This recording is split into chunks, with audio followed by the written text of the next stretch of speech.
शांति। आज 17 फरवरी 2022 की साकार मुरली। आज बाबा ने कहा, मीठे बच्चे, सिर पर विकर्मों का बोझा बहुत है, इसलिए अब तक शारीरिक बीमारियां आदि आती है। जब कर्मातीत बनेंगे तो कर्म भोग चुकतू हो जाएंगे। प्रश्न, सभी का अटेंशन खिंचवाने के लिए इस यूनिवर्सिटी का कौन सा नाम होना चाहिए? उत्तर, सच्चा सच्चा ज्ञान विज्ञान भवन, पांडव भवन। ज्ञान अर्थात नॉलेज से वेल्थ और विज्ञान अर्थात योग से हेल्थ मिलती है, सो भी 21 जन्मों के लिए। तो तुम बच्चों को, मनुष्यों को मुक्ति, जीवन मुक्ति देने के लिए ज्ञान विज्ञान की प्रदर्शनी लगानी चाहिए। ज्ञान विज्ञान भवन नाम से सबका अटेंशन जाएगा। गीत है, हमारे तीर्थ न्यारे हैं। ओम शांति। इस गीत में एक लाइन आती है, चारों तरफ लगाए तीर्थों पर मनुष्य चारों धाम का फेरा लगाते हैं। अब उनका फेरा क्यों लगाते हैं? यह चक्र का फेरा है। सतयुग त्रेता आदि यह फेरा है। जितना बाप को याद करेंगे, चक्र को फिराएंगे, उतना ही विकर्म विनाश होंगे। तो बाबा को बहुत याद करना पड़े, क्योंकि विकर्मों का बोझा सिर पर बहुत है। शारीरिक बीमारियां तो अंत तक चलनी है, कर्म भोग तो अंत तक रहता है। यह निशानी है। जब तक कर्मातीत अवस्था को नहीं पहुंचते हैं, तब तक कुछ न कुछ दुख लगता ही रहता है। पिछाड़ी में यह सब खत्म होंगे। अपना मुख्य है ज्ञान और योग। दिल्ली में ज्ञान विज्ञान भवन है। सच्चा सच्चा ज्ञान विज्ञान भवन तो यह है। ज्ञान माना नॉलेज, जीवन मुक्ति। विज्ञान माना मुक्ति। योग को विज्ञान कहा जाता है, विज्ञान से मुक्ति। तो ज्ञान विज्ञान भवन, यह उनको समझानी भी देनी पड़े। तो ज्ञान विज्ञान की प्रदर्शनी होनी चाहिए उस ज्ञान विज्ञान भवन में। तो सभी मनुष्य और फॉरेनर्स आदि आकर के भारत का यह सहज योग और ज्ञान समझे। मनुष्य तो परमात्मा को सर्वव्यापी कहते हैं। जैसे हम लिखते हैं रियल गीता, वैसे लिखना पड़े ज्ञान विज्ञान भवन। बाबा डायरेक्शन देते हैं कि रियल ज्ञान विज्ञान भवन, पांडव भवन नाम लगा दो तो क्लियर हो जाएगा। फिर साथ में यह भी लिखो कि ज्ञान से जीवन मुक्ति, एवर वेल्दी, और विज्ञान अथवा योग से एवर हेल्दी कैसे बनते हैं, सो आकर समझो। जब समझेंगे तब कहेंगे, ब्रोवर प्रैक्टिकल में देवी देवता पद सुख शांति का मिल रहा है। एक को समझाने की बात नहीं। इस पर प्रदर्शनी मेला करो तो हजारों आकर समझेंगे। बाबा युक्ति बताते हैं, झट कपड़े पर प्रिंट किया और लगा दिया। कुछ भी बनाने में देरी नहीं लगती है। चित्र हमारे बहुत अच्छे हैं। कोई भी देसी चाहे विदेशी आकर समझे। बाबा कहते हैं, सृष्टि चक्र का चित्र बहुत बड़ा बनाना चाहिए। उसके बाजू में फिर विराट रूप का चित्र हो, ऊपर में चोटी। सिर्फ शिव नहीं, त्रिमूर्ति तो जरूर हो, क्योंकि सिद्ध करना है ब्रह्मा द्वारा स्थापना। यह ब्राह्मण ही पुनर्जन्म में आने वाले हैं। ब्राह्मण सो देवता, देवता सो क्षत्रिय। यह अच्छा चित्र बनाकर बाजू में रखना चाहिए, तो समझाने में सहज हो जाए। इस ज्ञान योग से स्वर्ग कैसे बनता है, यह ब्राह्मण एडाप्टेड है। प्रजापिता ब्रह्मा द्वारा ब्राह्मण रचे। समझाने की बड़ी युक्ति चाहिए। सबको निमंत्रण भेजना चाहिए। चित्रों पर समझाना तो बहुत सहज है। परमपिता परमात्मा द्वारा राजयोग सीख नई राजधानी स्थापन हो रही है। यह ब्रह्म कुमार कुमारियां कोटों में कोई बनते हैं। उनमें भी आश्चर्यवत पसंती, सुनंती, कथंती, भागंती हो जाते हैं। यहाँ गरीब भी हैं तो साहूकार भी हैं, तो बीच वाले भी हैं। साहूकार जल्दी नहीं उठ सकते। बाबा ने तो समझा दिया है कि ज्ञान यज्ञ में अनेक प्रकार के विघ्न तो पड़ेंगे, बहुत अत्याचार होंगे। कामेशु क्रोधेशु है ना, बीज न मिलने के कारण मारते हैं। कन्याओं को भी शादी के लिए बहुत मारते हैं। बाबा तो कहते हैं, जो श्रीमत पर चलेंगे वो श्रेष्ठचारी बनेंगे। बाबा आते ही है पतित भ्रष्टाचारी दुनिया में। इस रावण राज्य में पहले काम महाशत्रु है। श्रेष्ठचारी राज्य को तो कहा जाता है संपूर्ण निर्विकारी। उनमें विकार होता ही नहीं। तब यह प्रश्न भी नहीं उठ सकता कि वहाँ पैदाइश कैसे होगी। अरे राम राज्य में विष होता ही नहीं। यह तो रावण राज्य है, तब तो रावण को जलाते हैं। इस समय श्रेष्ठचारी कोई हो न सके। श्रेष्ठचारी बनाना एक परमपिता परमात्मा का ही काम है।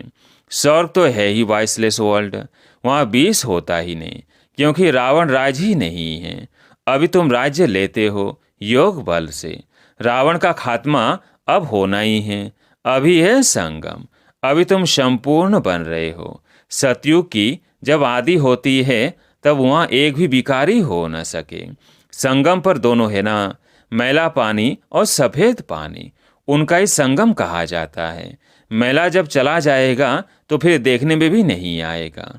तभी दुनिया का भी संगम है, आत्मा और परमात्मा का यह संगम है। बाकी नदी और सागर का संगम तो परंपरा से चला ही आता है। नदी तो सागर में ही पड़ेगी।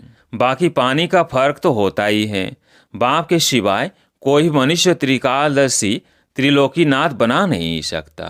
त्रिकालदर्शी और त्रिलोकीनाथ तुम ही बनते हो। कृष्ण को भी नहीं कह सकते।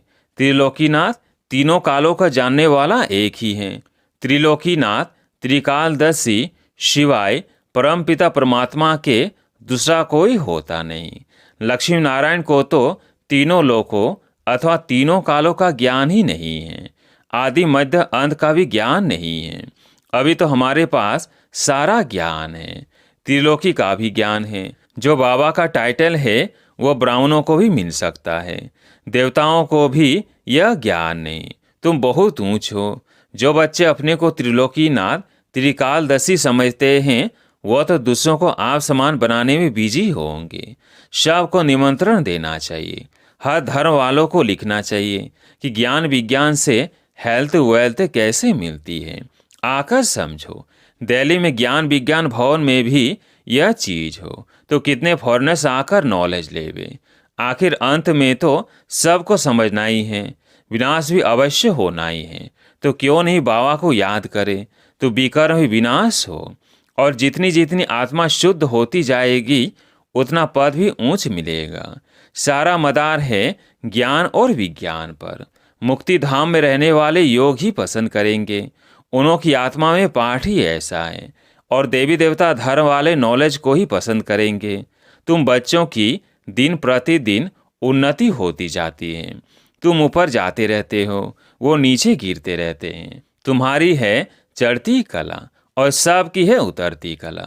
सबको वापिस जाना है, वो तो कॉमन बात है। बाकी वर्षा लेना है। यह भी समझते हैं कल्प पहले जो जिसने पद पाया है, जिस प्रकार से पाया है, वो सब साक्षी होकर देखते रहते हैं। आएंगे तो बहुत। दिन प्रतिदिन युक्तियां भी अच्छी अच्छी निकलती रहती हैं। ज्ञान विज्ञान भवन नाम हो और अच्छे अच्छे चित्र हो। दुनिया में तो बहुत फालतू चित्र है। कोई टेढ़े बाके कृष्ण के ऐसे 8 के चित्र बना देते हैं।